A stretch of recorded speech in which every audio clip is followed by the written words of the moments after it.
Okay, today we're going to take a look at this Telepath control, mild Robo.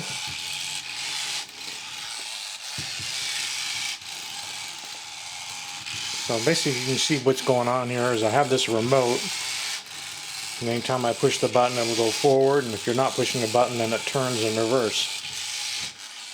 And the remote is on little wheels, you can roll it. Mild Robo. This thing was made by, there's the on-off switch. Batteries go vertically in the front here. The arms can be positioned and moved out. And on the bottom you can see it says, let me take a look. Bandai, Japan, 1984.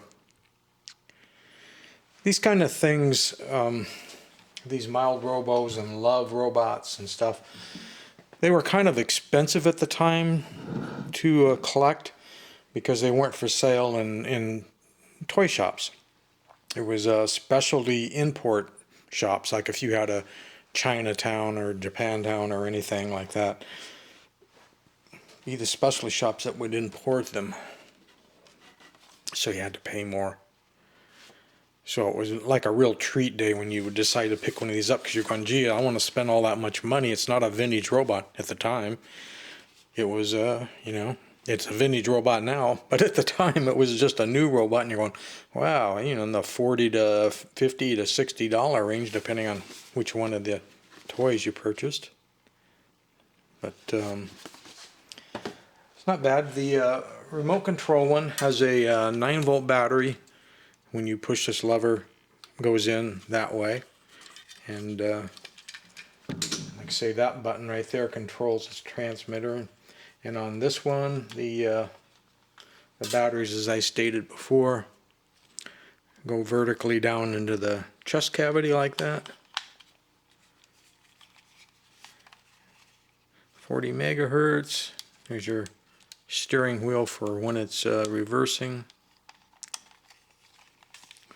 Standard high quality Bandai toy, and back at the time I found it pretty amazing actually that they were able to do not only the motor but all the receiver electronics just on 3 volts. Of course these days that's nothing, but back then there aren't any computer chips or anything in there. This is all discrete transistors and RF circuitry, so it's you know, tuned tanks and stuff. It's not digital.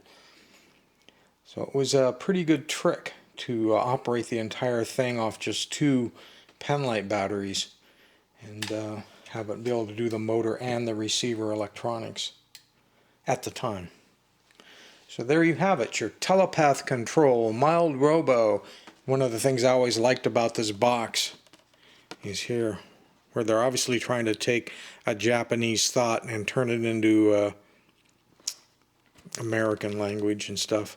World's leading creative system lacking in individuality of child. And you're going, what? What the hell does that mean?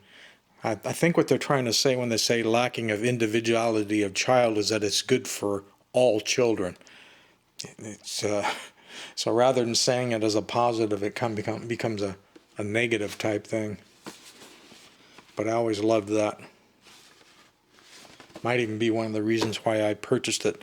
Earlier you saw the video that I did on the intercom version.